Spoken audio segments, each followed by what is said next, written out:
For many Christian ministers this week who follow the lectionary reading for this week is one of my favorite Bible stories. It's from Ezekiel chapter 37. This is the story of God breathing life into the dry bones of the dead who are lying across the valley.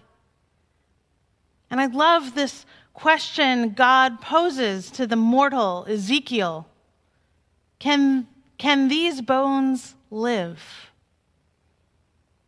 Ezekiel responds by going out to the valley and prophesies to the bones, "Come from the four winds, O breath, and breathe upon these slain that they might live." As the story goes, the breath came into the bones. They raised up, they lived, they stood on their feet, a vast multitude. Can these bones live? I sat with that question all week, in my own grief as the circle of the sick and dying closes in. As I scrape myself together from my dried up stores of energy, the question troubles me. Can we feel it? Blowing across the winds of this crisis, something that is breathing new life into us, somehow raising us up each day again and again to meet what is challenging us. Can these bones live? I know you've heard the phrase lately, "before all of this," and you've heard the phrase, "after all of this." Well, before all of this, back in January, an artist friend of mine created, for focus and for discipline and connective purposes, she created an online challenge for her Facebook friends. She challenged us all to draw 50 state birds, one each day. Though I think of myself more as a performance-based artist, I do like to try a little bit of everything. I play a little guitar, even less banjo. I can sometimes throw a pot or two. Some of you may know me to be a medium hip-hop dancer, but drawing a picture on paper, it's never come easy to me. I did start to participate, but quickly became so intimidated by my friend and her talented family's posts of different birds each day. I eventually became merely a cheerleader for the project, since it was a nice distraction as the world slowly became more and more dangerous. The first day I heard the term social distancing was the last day of the 50-state bird challenge. They had completed all 50 birds. And now, today, I think I am 17 days into my homestay, as I'm calling it, my homestay, and I realized I'm probably about 16 days into what has become a daily artist practice. You see, each day at 7:20 a.m., my 4-year-old son, Langston, wakes up and very sweetly asks if I will draw him a superhero. I mean, not just any superhero, but each day it's a very specific superhero. The requests have become more and more elaborate every day, and I have never refused the challenge. I have delved into the two-dimensional world of Marvel and Transformers, and now this week, Pokemon figures. The requests are specific and they are insistent. After I have completed the marker drawing of the day, he beams with pride. He runs to show it to the other members of the family, and he spends a lot of time just staring at it longingly. He colors in little bits here and there throughout the day. I suppose it's a collaborative piece by the time we get to the end of the day. Often when he asks me, I'm tired. Often I'm busy, and I do it begrudgingly. He insists it must look exactly like the original action figure in every way. And friends, it is a time-consuming experience. But as I'm drawing the Pokemon or whatever it is, as I'm drawing it, he is right there, sitting on the table. He is gently caressing me, kissing me, playing with my hair, stroking my forehead. Okay, you can go ahead and show the picture, George. As I'm drawing the Pokemon, this was yesterday's creation, he sits on the table next to me with one hand on me, and somehow our dual focus, singular focus in that moment, bonds us. I long for the physical closeness that this moment of creation provides, and so I always say yes. Somewhere along the way, my form has started to improve, believe it or not. It was a lot worse about 16 days ago. And some skill actually appears to be emerging through the daily practice. All you artists out there must be thinking I'm just stating the obvious, that practice improves skill. But I have never really had this kind of discipline before until now. I admit, I'm not meditating every single day of this pandemic.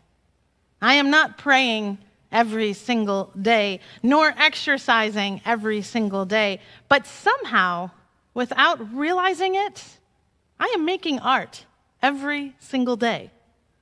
I mean, there's already a body of work. It's not terrible. It's collaborative art. We could do a show, perhaps, someday. It is not trite to speak of art and creativity in these times. And I know there is a lot of loss right now, a lot of heartbreak and terror, and that is very real. And I know that one of the heartbreaking features of this time is that we cannot comfort each other in the ways we are accustomed to, all the ways that we're used to, the ways we've become skilled at. We cannot hug each other or hold a hand or even just sit together in each other's presence, side by side. I believe there is a term for what we need right now: creative empathy. See, the way we used to care for each other will not get us through this moment now. I know it can be exhausting, all this newness and creativity. But if you begin to look for creative empathy, you can see it everywhere. When you notice it, then it doesn't feel so difficult anymore. It's people cheering and singing at the shift change at Emory Midtown Hospital, like we saw in the video. Don told me this morning it has a name. It's called the Midtown Yell. That image of people coming out onto their terraces and cheering the hospital workers at their shift change, well, it has gone, as they say, viral. We will need new words, even for these new things. Let us say it has gone the distance. That video has gone the distance. And so on Friday night in New York City, in Washington, D.C., in Washington State, in Istanbul, in Buenos Aires, in Atlanta, on Friday night at 8 o'clock p.m., people came out to their porches, to their terraces, their windows, and they did a citywide standing ovation for all of our healthcare workers. And so it became nationwide. It became worldwide. It was part gratitude, part defiance, part celebration. We are still here. They're doing it now in Wuhan, in Lombardy, Italy, in Milan, Madrid, now Paris, and London across the globe. This new expression of creative empathy. In my little neighborhood, a memo, you're going to hear a lot about my little neighborhood because that's my world right now. A memo went out somewhere that the children should draw rainbows and put them in the windows. And then go on neighborhood scavenger hunts, searching out rainbows along their way. One 8-year-old girl down the street from us made a rainbow on poster board and underneath read the words of her sign, "I miss you guys." creative empathy.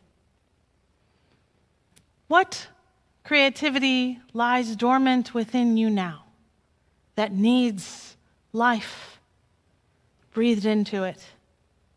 Many of us are overwhelmed. Many of us are parenting full-time now and working full-time, or not working at all and struggling for the resources to survive. Hear me out. Nothing, and I mean nothing, is more important than your mental and physical health right now. Nothing. You are beloved. Your life is precious. Every single person's life has value and deserves our care and our concern. Someone needs to say that to you.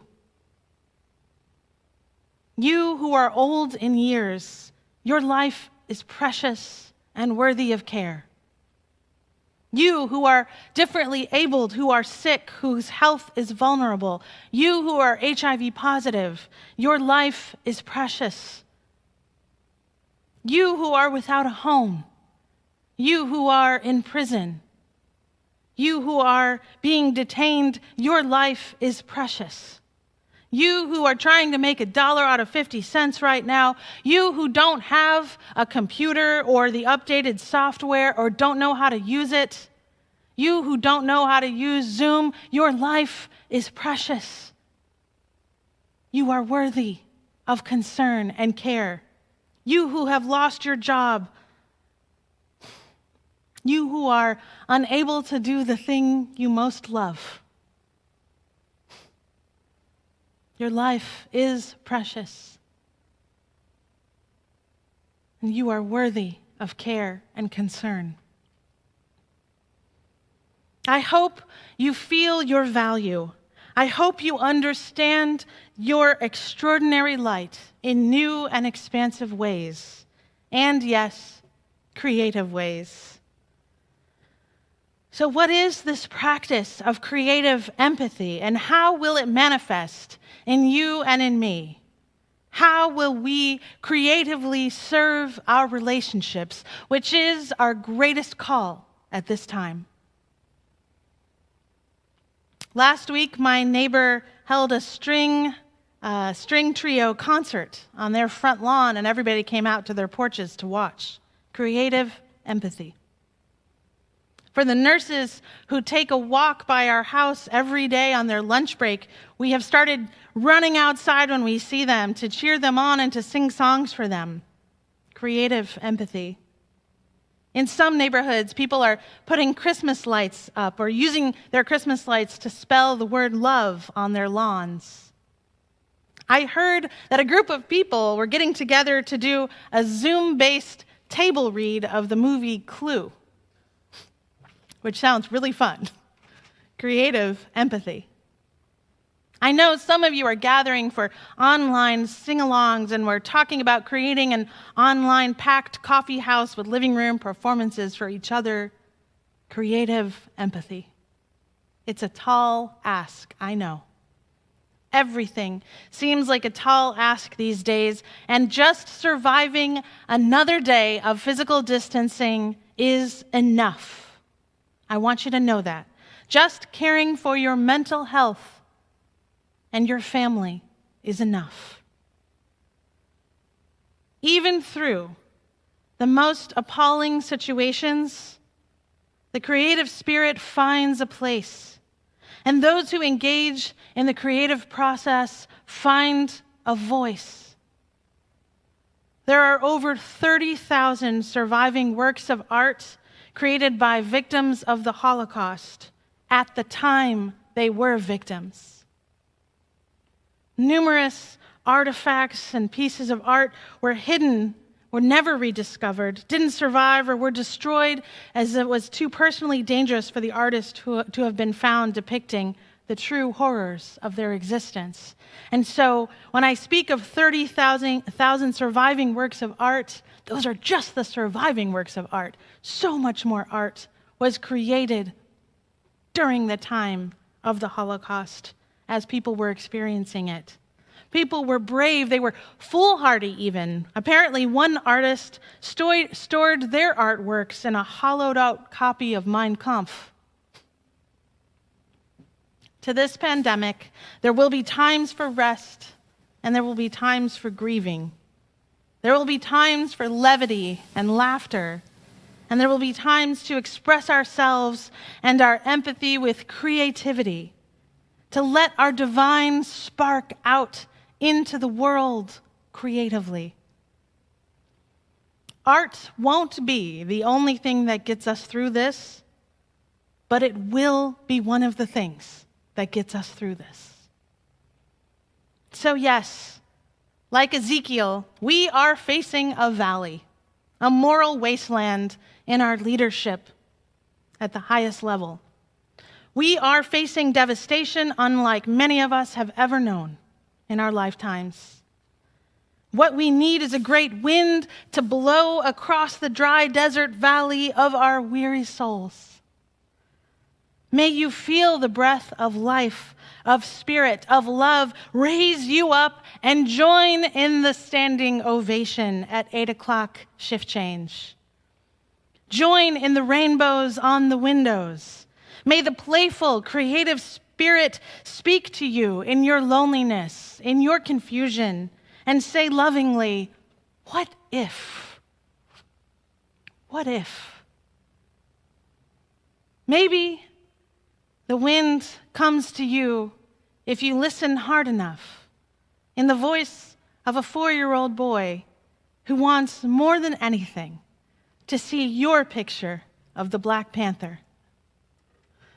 So you pick up a marker, you pick up a pen, you pick up the ingredients in your pantry, or an instrument long forgotten, or some seeds, or a tin can, and you become not just a survivor, although that is enough. You become a creator, a maker of empathy, connection, and beauty. This is how we will thrive. May it be so. Amen. Amen.